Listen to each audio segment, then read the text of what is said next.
massive salvo from both of our units. But 9 inches of quarter. Seal their task in defense of the crown.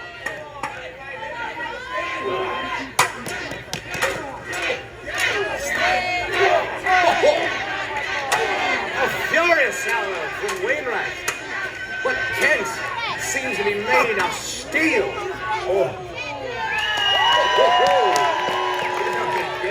It seems his defenses are shattered.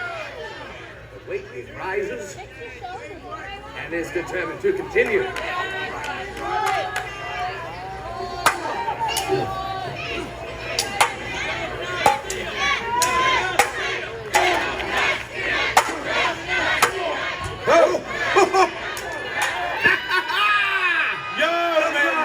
Emerges victorious! Rion the match will be forward too!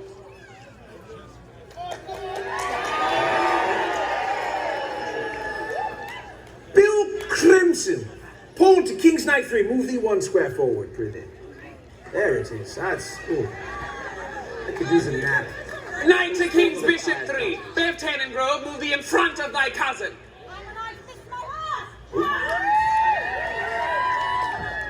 Well then, Rose Hotfield, pawn to King's Bishop 3, move thee 1 square forward. Ooh. Pawn to Queen 5, Captain Thatch, move thee forward 1. Oh, Gary! Thou hast opened thyself up to attack! Oh no, did I? How awful! Whatever shall I do? First mate Wilson, take the captain's square! Edward Molson, first mate aboard the Queen's Vengeance, challenges his very own Captain Thatch. Clear the ball! We think it's only right for a pirate captain and his first mate to use a weapon they are used to. They shall fight with the cutlass. Oh, an excellent choice, Your Majesty. Excellent, well. Our combatants are armed. Salute your Queen. The bad for your captain, I say that is... Well done, Captain! I see a pirate seeking unfair advantage. Who would have guessed? Wilson! Get Get up, up, man, Wilson, you're doing it's just just a fine. match. Just go back in there.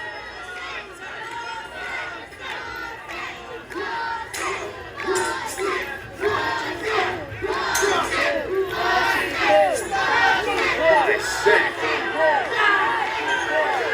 Have at me, man.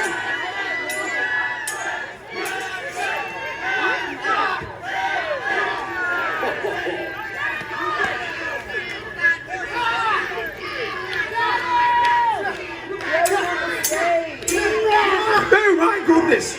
Wilson! Care to keep the fighting on the board? Get up, Captain! I say, Boston rang his bell. Oh my! Captain Thatch emerges victorious! Knight to King 5, Bev Tannengrove, move thee next to Captain Thatch.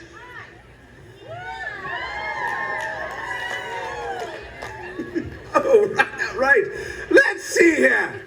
Rose Hotfield, challenge that square. Rose of the Holtfield family brewers challenges Tannengrove family muscle Beverly. Clear the ball! Well, now we have a Hopfield versus a Tannengrove. Perhaps it's best for each of you to recruit a more unbiased companion as to keep a riot from breaking out. Choose a partner. On behalf of the Tannengroves, Wally Buchanan. On behalf of the Holtfields, Mary McBride. Wondrous. Well, let us have a weapon by which these fine women can show off some finesse and skill. Let us have a rapier fight. Yeah, do that. Magnificent. Good pick. Excellent, well. Our combatants are armed. Salute your queen. There we go. Now I do hope Bloody Bonnie shall live up to her name. We shall see, sister. Stop dancing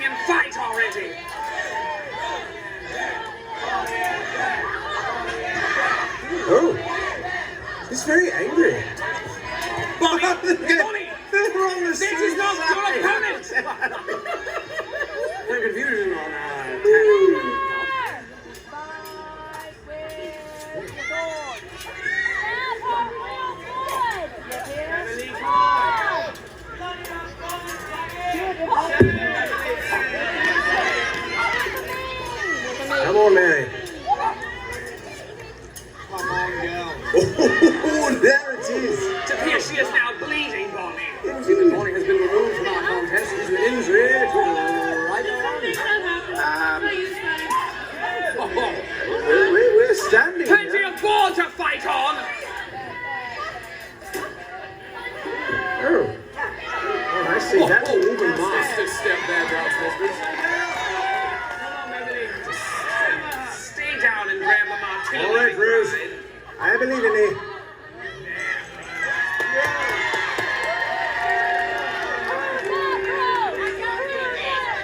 But they will help! Oh! The team of Medway has opted to discard her armies in favor of her hands.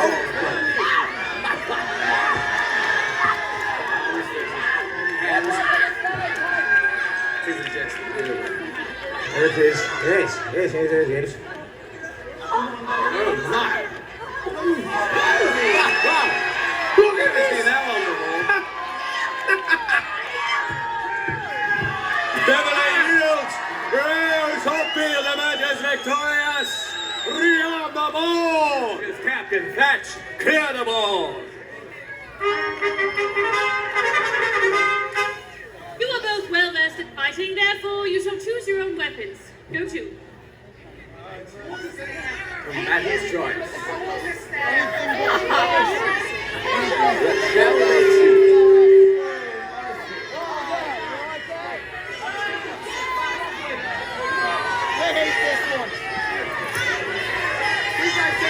We'll have the beachments of yes.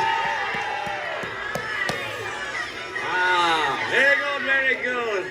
Combatants are out. Salute your queen.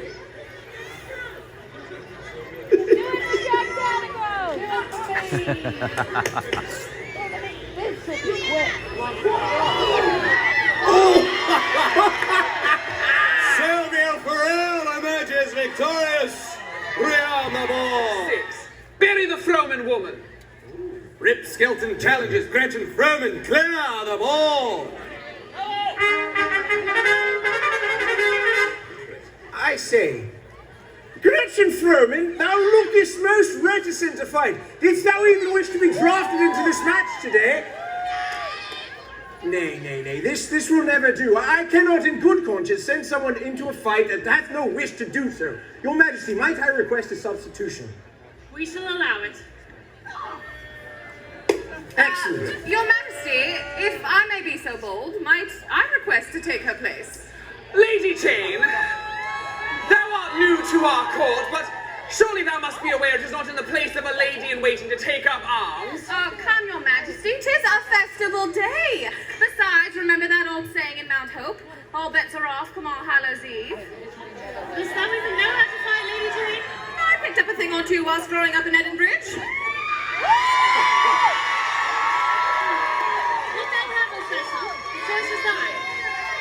I know not, Your Majesty, as much as I'd like to engage with this topsy-turvy spirit of All Hallows Eve, I cannot make a lady. You know what? Never mind. Scratch that. She'll do just fine. Well, now, hold a moment. I am starting to believe that Rip Skelton is not the piece that is correct for this combat. Eh? No, he only has one move. We've all seen him fight. It's just digging holes. No. Does he not realize how much this board cost us? Knock it off. Your Majesty, I too request a substitution. Very well, Carrie. And who would you select? Henry, dear, might I suggest the yeoman? Setting our sights a tad high, aren't we, dear? Well, fine. Which yeoman dost thou wish to fight? Oh, no, little Henry, I said yeomen. Plural. Thou dost wish to fight both of them? Why don't I throw a couple of pirates in while we're at it? Yeah, that would be splendid. That is 4 against 1. One could not possibly be... Your Majesty, this is getting a tad ridiculous. Cousin, just this morning Dudley summoned the spirit of our dead sister Mary by speaking her name 3 times into a mirror, and she is now a spectator of this match. We believe we went far past ridiculous long ago. But still, Lady Jane, have a care. Thine ambition is laudable, but we do worry it might get thee in a bit over thy head. Trust me, Your Majesty, that is quite literally impossible. So be it. 4 combatants against our lady-in-waiting Jane Haver. Call the match. Very well.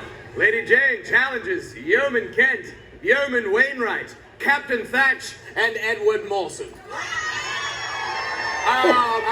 Combatants. Thou didst lose. Thou didst lose.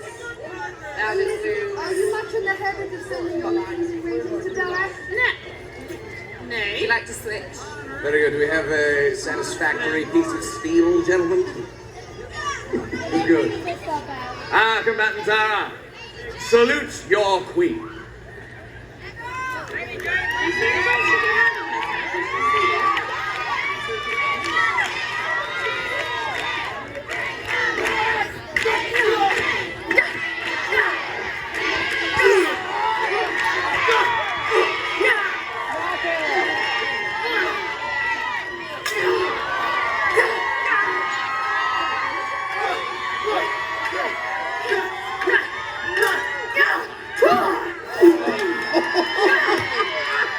Hold it for me, won't you, Carrie?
Tavern Mistress Penelope, quickly, clear them all! You are both good English citizens, therefore you shall fight using a good English weapon, the quarterstaff. Good pick. Just use the whole staff. Yes, The full indeed. staff. Bring them 4 of them. Excellent, well. Our combatants are armed. Salute your queen.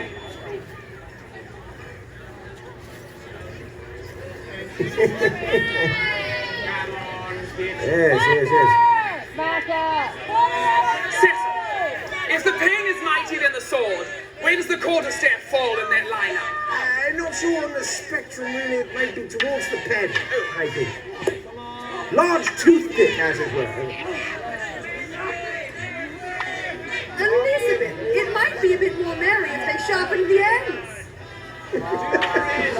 I agree, Your Majesty. Proposal there, Mario.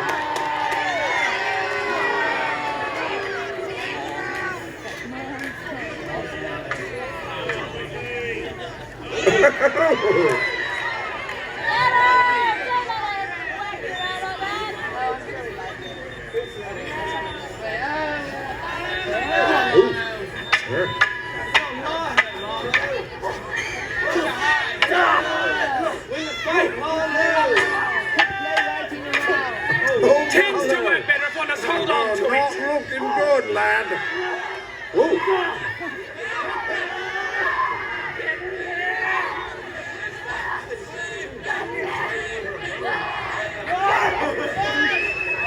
Broke his nose bone.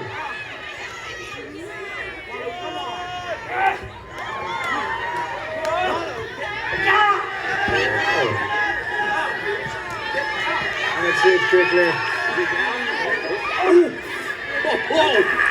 Penelope quickly emerges victorious beyond them all. Quite confident there. Come on, boy.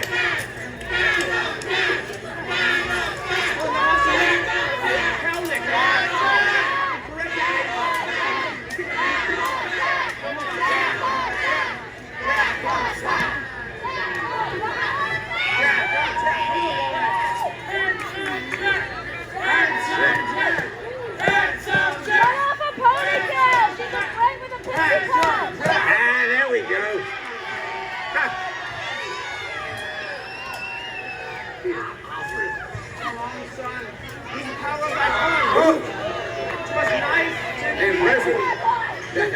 kind. Come on.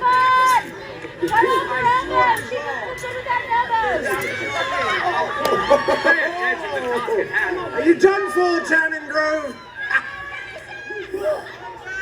What? Oh my! In a surprising twist, Jack Tannengrove emerges victorious. We own the ball. Does our humble Cooper have? What hope does anyone have truly against that virtuoso Song of Seal, that swift blade in the night, that capricious aggregate of Capoferro and Agrippa that is Sylvia Farrell? Terribly sorry, Amy, just calling it like it is. Hold! Sir Robert makes an excellent point. Mistress Cooper's skills are clearly insufficient to challenge the good sword master. Therefore, I request a substitution from the crowd. Thy substitution is granted, and we are curious who thou thinkest could challenge the good sword master. For my substitution, I request Sir Robert Dudley. How barbaric. Scary Terrace just called it like it is now. Isn't it, Dudley?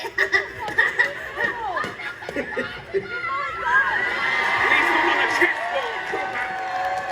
Those with me to champion thee, Carrie. Dost thou not despise me? Oh, believe me, I do, Sir Robert. But I hear thou art quite accomplished with the blade. If thou art victorious, I will enjoy how much my victory will gall thee. And if thou dost lose, then the sting of my defeat will be softened by the pleasure of seeing thee beaten to a pulp.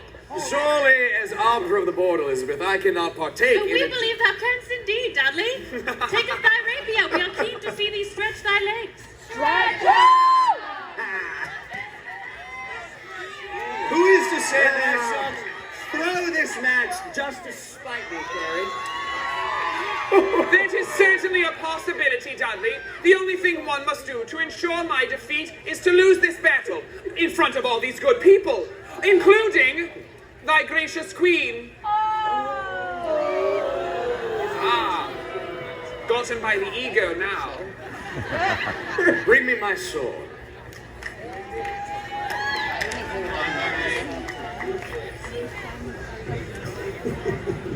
Our combatants are armed. Salute your queen.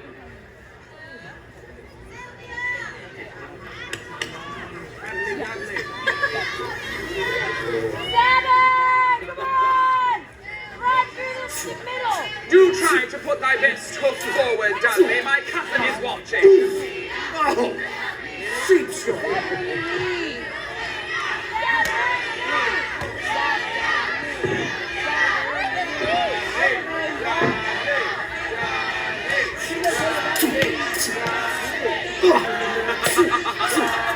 Less dancing, more stabbing.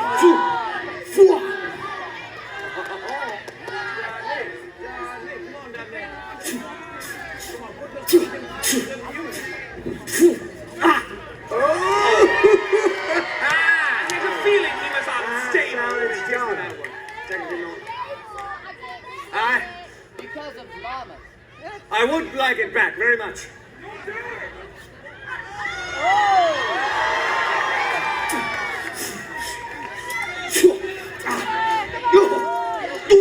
Cecil, if he loses this fight, I'm turning him into glue. I will take this to the factory myself.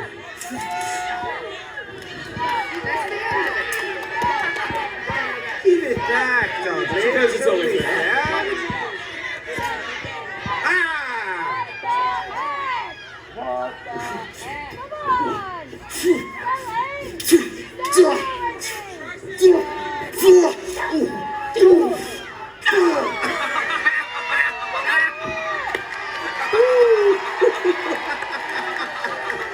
The valiant Dr. Robin, but Master Farrell takes the square. Re-on the board. How now, thou swag-bellied maltworm? How much didst thou pay, Sir Robert, to throw the match in thy favour? Now see here. Accuse me of subterfuge. Thou darest besmirch me honest victory. Oh, honest varlet, thou hast never been honest in thy life. I am being honest when I say thy wine tastes like leftover slop from an horse's water trough.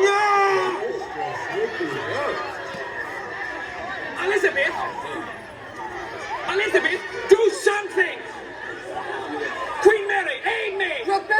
miscreants! Be still! You have ignored our good queen's just ruling and disturbed the peace of the festival with this treasonous brawl. In light of your villainous disrespect, it is therefore decided that the land in question shall become property of the crown, along with all Hopfield and Tannengrove lands besides. Oh, do you pray for harsh punishment? We should be happy to provide it! Enough! Sister, release them! So sorry, Sissy. How now, Carrie? By what right dost thou pass judgment in our place? Elizabeth, thy hesitation was perfectly understandable. Thou art young and new to command. I merely sought to guide thee in thy moment of hesitation. Such commoners must be taught the dread price of disobedience. And how are we ever to earn the trust of the people if we pass so harsh a judgment? Elizabeth, one does not rule a people by trust. What then, would you have them terrified of us? Yes, my God, if it is necessary. How can you still not see this? Your genteel and delicate touch will find you no peace at home, and far worse, God help us all, when foreign powers learn that England is ruled by a weak and feeble monarch.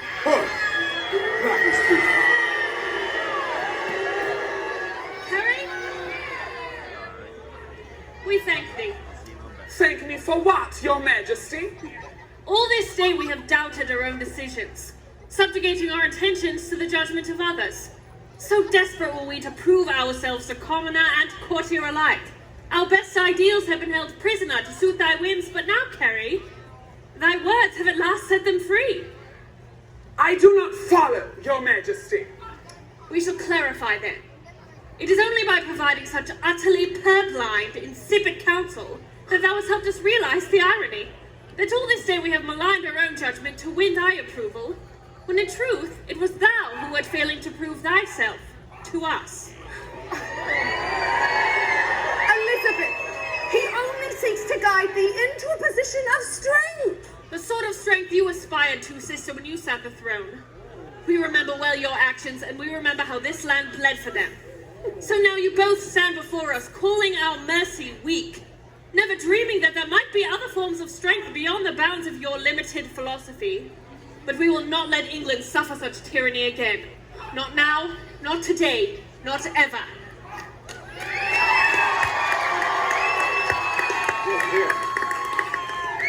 Very well, cousin. If you will not accept my counsel, I shall not bore you with it any longer. Carrie, we have not given thee leave to depart. But, since thy counsel hath proven lacking and thy presence cankerous, thou hast our permission, nay, our command, to remove thyself from our presence.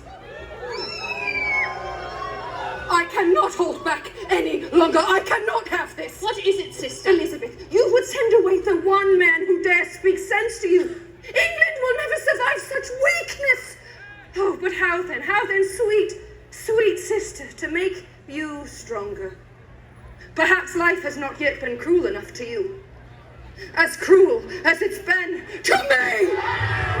Perhaps we must do away with all your romantic ideals then, and strip you of all childish things. Let us see what the loss of love might do to harden your heart. Sir Robert Dudley, ever the dear companion to my sweet sister, I bid thee be gone.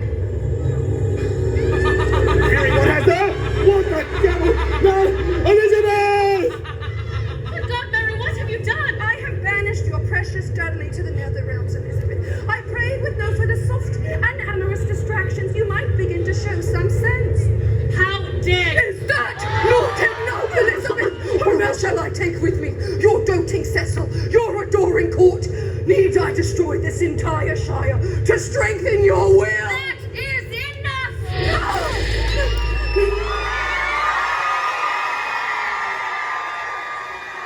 Thou hast counted my charm. I knew thou would know me, a lady's maid the moment I laid eyes on thee. So speak plainly, Lady Jane of Edenbridge. Who art thou really? Oh, Mary. On this All Hallows Eve, didst thou think thou wert the only former Queen of England to somehow cross over? No, you cannot mean. I am the eternal guardian to Elizabeth. I am the woman who changed a nation. I am the wife of a king and the mother of lions. I am Anne Boleyn, Queen of England.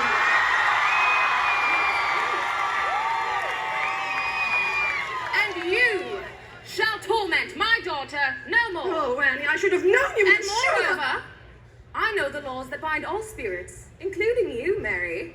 And if thou would seek to claim a mortal life as thine own, that claim may be challenged by right of trial. Oh, plague upon thee, Anne. Very well. Elizabeth, do you wish the return of your plaything, Robert Dudley? Then name your challenge if you dare! We would dare no less for Robert Dudley than we would for the least of our subjects, sister. And we say, let this be settled in true English fashion, by a joust! Surprise, surprise! A joust. Let us have a joust then. So name your champions. For come evening fall upon Bosworth Field, there shall be a joust, and we shall see whether there is any steel at all within your simpering, merciful heart. Carry to me. I am sorry, Elizabeth, but this is for the best.